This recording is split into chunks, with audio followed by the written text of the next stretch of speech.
మీ ఎలాంటి వ్యాపార ప్రకటనలకైనా వెంటనే మా ఛానల్ సంప్రదించండి. ప్రస్తుతం మనతో పాటు ప్రముఖ ఆధ్యాత్మికవేత్త వేదిక్ ఆస్ట్రాలజర్ గోనుగొండల సురేష్ బాబు గారు ఉన్నారు.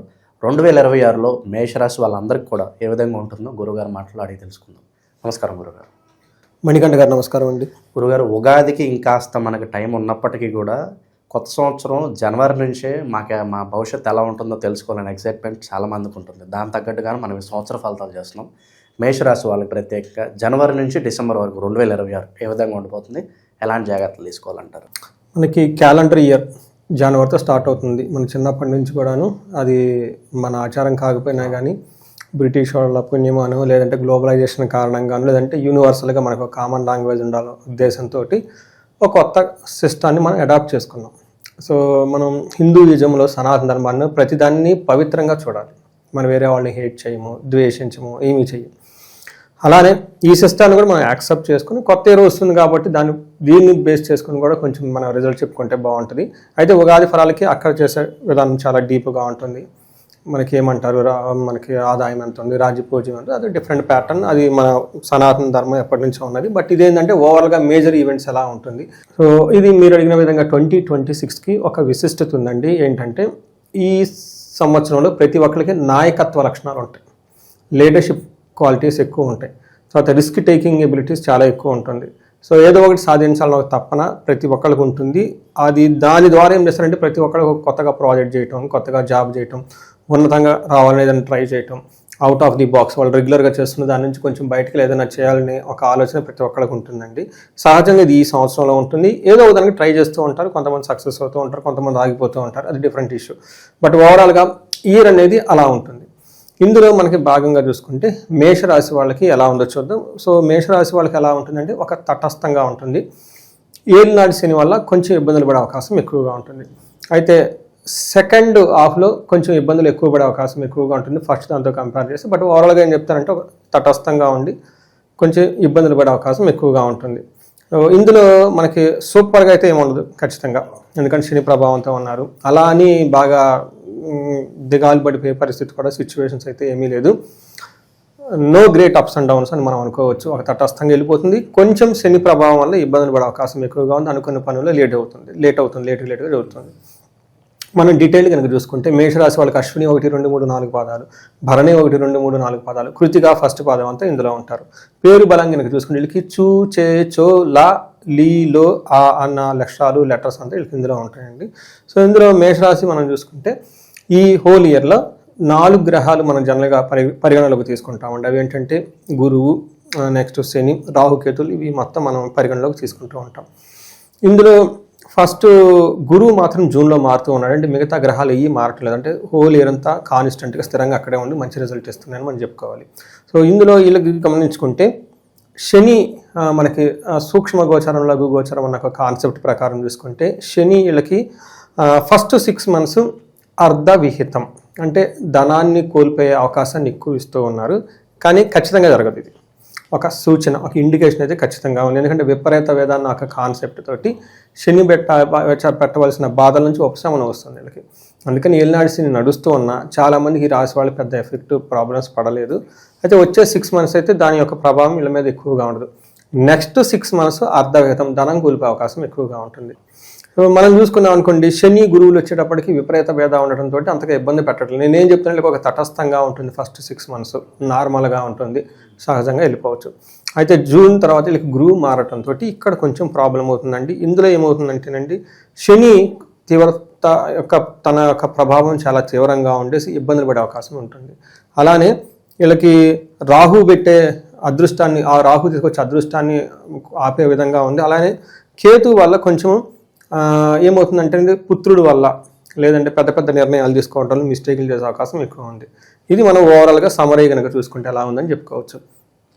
ఇప్పుడు మనకేం చేస్తారంటే అండి, ఏలినాటి శని ప్రభావం వీళ్ళ మీద ఉంది. జనరల్గా ఫస్ట్ 6 months స్లోగా ఉంటుంది, ఆ తర్వాత ప్రాబ్లమ్స్ అయ్యే అవకాశం ఎక్కువగా ఉంటుంది. ఇందులో చూసుకుంటే వీళ్ళకి జూన్ తర్వాత శని ఏం చేస్తారంటే మానహాని, మానహాని, మనక్లేశ, కృషి భోజన మల్పషం, నిత్య సంవాదం, దారిద్ర్యం, ద్వాదశికే శని అంటారు. ఇది మనకి సంస్కృతంలో మన మహర్షులు చెప్తూ ఉంటారు. దాని మీనింగ్ ఏంటంటేనండి, మానహాని అంటే అవమానం జరుగుతూ ఉంటుంది ఈ టైంలో స్లోగా. తర్వాత మనసులో ఎప్పుడు ఏదో బాధ చింత ఉంటుంది. తర్వాత వ్యవసాయం లాంటి ఏదైనా కనుక పనులు కనుక చేస్తూ ఉంటే అందులో పెద్ద రిజల్ట్ ఉండదు, కొంచెం హెల్త్ కాంప్లికేషన్స్ ఉంటుంది. అయితే భోజన పదార్థాలు జీర్ణం కాకపోవటం ఇవంతా ప్రాబ్లం ఉంటుంది. బట్ ఇదంతా ఒక ఎత్తు అయితే ఇదంతా ఇంటర్నల్. బట్ ముఖ్యమైనది ఏంటంటే నిత్య సంవాదం. వీళ్ళకి ఎప్పుడు ఎవరితో ఒకరితో గొడవ పడుతూ ఉంటారు. వీళ్ళకి గురువు 3వ ఇంట్లో ఉండటం వల్ల గురువు పెట్టే ప్రాబ్లమ్స్ నుంచి కూడాను ఫస్ట్ 6 months పెద్ద ప్రాబ్లమ్స్ అయితే ఏమి ఉండదు. తర్వాత 6 months కూడాను గురువు పెట్టే పెద్ద ప్రాబ్లమ్స్ అయితే ఏమీ ఉండదు వీళ్ళకి. అయితే కేతు వల్ల ఏమవుతుందంటే రాహు వల్ల వీళ్ళకి విపరీతమైన యోగం వచ్చేసి చక్కగా బాగుండే అవకాశం ఉంటుంది. కేతు మళ్ళీ ప్రాబ్లమ్స్ వచ్చే అవకాశం ఉంటుంది, కానీ ప్రాబ్లమ్స్ కేతు క్రియేట్ చేయట్లేదు. రాహు లాభం రావట్లేదు, కేతు ఇబ్బందులు పెట్టట్లేదు. తర్వాత దారిద్ర్యం, ఫైనాన్షియల్గా చాలా స్లోగా ఉంటుంది, అనుకున్న విధంగా డబ్బు రాదు. ఇక్కడ ఏమవుతుందంటేనండి, ఎప్పుడైతే ఏలినాటి శని ప్రభావం పడిందో జూన్ తర్వాత అనుకున్న విధంగా పనులు ఫాస్ట్గా మూవ్ అవ్వవు వీళ్ళకి. ఎందుకు మూవ్ అవ్వట్లేదు ఏంటి, నిన్న మొన్నదాకా బాగా అయిపోయింది, వీళ్ళంతా లేజీగా ఉన్నారు, నా మాట వింటం లేదని ఒక కోపం వచ్చేసి అరుస్తూ అందరితో గొడవలు పెడుతూ ఉంటారు. సో మనం ఏమనుకోవాలంటే మన చుట్టూ సరౌండింగ్లు జరిగేదంతా it is all the we are in the divine flow. అయినా అవ్వకపోయినా ఇట్స్ గాడ్స్ ప్లాన్ అని మన ఒక పెద్ద మనస్తత్వం వీళ్ళకి ఉండాలి. నెక్స్ట్ ఏంటంటే వీళ్ళకి దారిద్ర్యం అని చెప్తారు. అంటే ఎప్పటిదాకా వీళ్ళకి మనీ ఫ్లో వచ్చింది కాస్త మనీ ఫ్లో ఆగిపోతుంది, రాదు టయానికి. అప్పటిదాకా ఇస్తాను రెగ్యులర్గా ఇచ్చే పార్టీ కాస్త బిజినెస్ అంతా తీసేసుకుని వెళ్ళిపోతారు, లేకుంటే ఉండరు. లేదంటే బాగా మనీ ఫ్లో వచ్చే ఛానల్ ఏదంటే అది ఆగిపోతుంది. ఇది లేదంటే జాబ్లో మనీకి వచ్చే ఛాన్సెస్ ఎక్కడెక్కడ ఉందో అవన్నీ డ్రాప్ అయ్యే అవకాశం ఎక్కువగా ఉంటుంది. ఇది గమనించుకోవాలి. అలానే ఈ టైంలో ధనాన్ని కోల్పోతారు, ఫ్యామిలీతో గొడవలు ఆటోమేటిక్గా న్యాచురల్గా వచ్చేస్తూ ఉంటాయి. ఫాదర్కి హెల్త్ విషయంలో జాగ్రత్తగా ఉండాలి. సో ఇదంతా లాస్ట్ 6 months అని గమనించుకోవాలి. గురువు వీళ్ళకి 3వ స్థానంలో ఉన్నారండి. జనరల్గా గురువు 3వ స్థానంలో ఉంటే అంత మంచిది కాదంటారు, కానీ వీళ్ళకి విపరీత వేద కాన్సెప్ట్ ఒక దాని ప్రకారం చూసుకుంటే వీళ్ళకి మ్యారేజెస్ అయ్యే అవకాశం ఎక్కువగా ఉంటుంది. గురువు వల్ల ధన ప్రవాహం వచ్చే అవకాశం ఎక్కువగా ఉంటుంది. జనరల్గా వీళ్ళకి అతి క్లేశం, బంధువైరం, దారిద్ర దేహపడన, ఉద్యోగ భంగం, కలహం అని చెప్తారు. అంటే ఉద్యోగంలో కొంచెం ప్రాబ్లం వచ్చే అవకాశం ఎక్కువగా ఉంటుంది, గొడవలు అయ్యే అవకాశం ఎక్కువగా ఉంటుందని చెప్తూ ఉంటారు. బట్ వాటి యొక్క ప్రభావం చాలా తక్కువగా ఉంటుంది. గురువు మేజర్ ధనాన్ని ఇస్తూ పెళ్ళయ్యే అవకాశాలు ఎక్కువ తీసుకొస్తూ ఉంటారు గురువు ఫస్ట్ 6 months. సేమ్ అదే గురువు నెక్స్ట్ 6 months ప్రాబ్లమ్స్ ఎక్కువ తీసుకొస్తాడు కానివ్వండి, అంత పెద్ద ప్రాబ్లమ్స్ అయితే కాదు. శని అయితే ఖచ్చితంగా ప్రాబ్లమ్స్ ఉంటుంది. బట్ ఎనివే గురువు ఇక్కడ తటస్థంగా ఉండటం లేదంటే లైట్గా ప్రాబ్లమ్స్ క్రియేట్ చేస్తారు. నెక్స్ట్ వీళ్ళకి రాహు మంచి పొజిషన్లో ఉన్నారండి. వీళ్ళకి సేఫ్ గార్డ్, ఎట్లాంటి పరిస్థితినైనా కింద పడిపోకుండా కాపాడే గ్రహం ఏంటంటే రాహు. అయితే రాహు విపరీతంగా అయితే యోగతని ఇవ్వడు, బట్ కాపాడుతాడు ఇన్ ద అప్రాపరియేట్ టైంలో. జనరల్గా రాహు ఇబ్బంది పెడతారు, కానీ ఈ రాశి వాడికి రాహు యోగ్యతని ఇస్తూ ఉంటారు.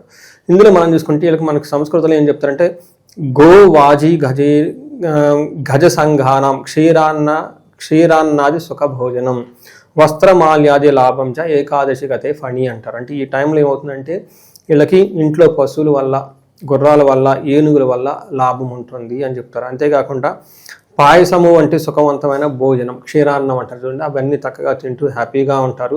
తర్వాత వస్త్రమాల్యాది లాభం చ, ఈ టైంలో మంచిగా బట్టలు కొనుక్కోవటం, నగలు కొనుక్కోవటం, జ్యువెలరీ కొనుక్కోవటం, అలా ఒక మంచి ఏమంటారు ఆహ్లాదకరమైన వస్తువులు, క్రియేటివ్ వస్తువులు కొనుక్కునే అవకాశం వీళ్ళకి చాలా ఎక్కువ ఉంటుంది. మనం కనుక చూసుకుంటే 6 నెలల తర్వాత ఫస్ట్ 6 నెలలు బాగానే ఉంటుంది, తర్వాత శని ఇబ్బందులు పెట్టే అవకాశం ఎక్కువగా ఉంటుంది. మిగతా గ్రహాలు ఉన్న అవి అంత పెద్ద ఇబ్బంది పెట్టే పరిస్థితులు ఏమి ఉండవు. కేతు వీళ్ళకి మనం ఇందాక చెప్పుకునే విధంగా కొంచెం ఇబ్బంది కలిగించే అవకాశాలు ఎక్కువగా ఉంది. కేతు వల్ల వీళ్ళకి ప్రేమికులకు సంబంధించిన వ్యవహారాలు లేదంటే ఆధ్యాత్మిక సంబంధించిన వ్యవహారాలు అనుకున్నంత రిజల్ట్ ఉండకుండా, ఆశించిన విధంగా ఫలితాలు ఉండకుండా ఇబ్బందులు పడే అవకాశం ఎక్కువ ఉంటుంది. గురువు ఎలాంటి ప్రాబ్లమ్స్ని తీసుకొస్తారంటే యాచన బుద్ధి చాంచల్యం, తేజోహాని, ధన వ్యయం, దేశత్యాగం చ కలహం, చతుర్థ స్థానికే గురువు అంటారు. గురువు 4వ ఇంట్లో ఉంటే మనకి ఏమవుతుందంటే మనకి మహర్షులు సంస్కృతంలో ఏం చెప్తారంటే యాచన బుద్ధి, అప్పటిదాకా ఇలా నోరెత్తి ఎవరు అడగని పరిస్థితి నుంచి నాకు అది కావాలి ఇది కావాలి, టయానికి డబ్బులు అందలేదు, నాకు ఏదైనా హెల్ప్ చేస్తారని ఒక పరిస్థితి వస్తుంది వాళ్ళకి. నెక్స్ట్ చాంచల్యం, మైండ్ అటు ఒక పట్టాన ఉండదు, పడుకుంటే నిద్ర పట్టదు, ఇదేం చేయాలి అదేం చేయాలి, ఇదెలా అలా విపరీతంగా చేసేస్తూ ఉంటారు అనమాట. తేజోహాని అంటే ఏంటంటే అప్పటిదాకా వాళ్ళు మంచి తేజస్తో గంభీరంగా ఉన్న వాళ్ళు కాస్త వాళ్ళ మొహం అంతా పాలిపోవటం, కాన్ఫిడెన్స్ లేకుండా ఉండటం, ధనవ్యయం అవుతూ ఉంటుంది.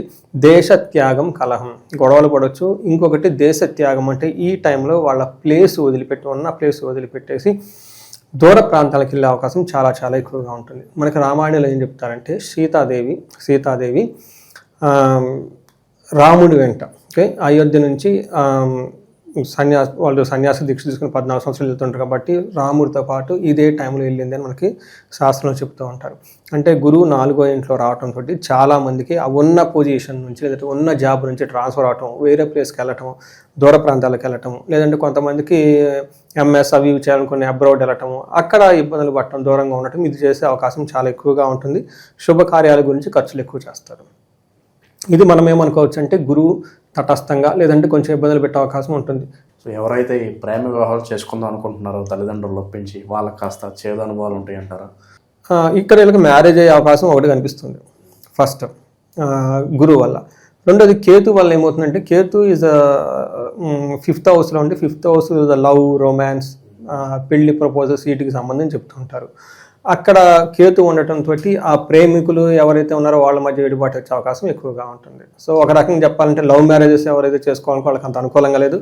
అరేంజ్డ్ మ్యారేజెస్ ఎవరైతే చేసుకోవాలనుకుంటున్నారో తల్లిదండ్రుల ద్వారా రూట్ చేసుకుంటే వాళ్ళకి అనుకూలంగా ఎక్కువగా ఉంది.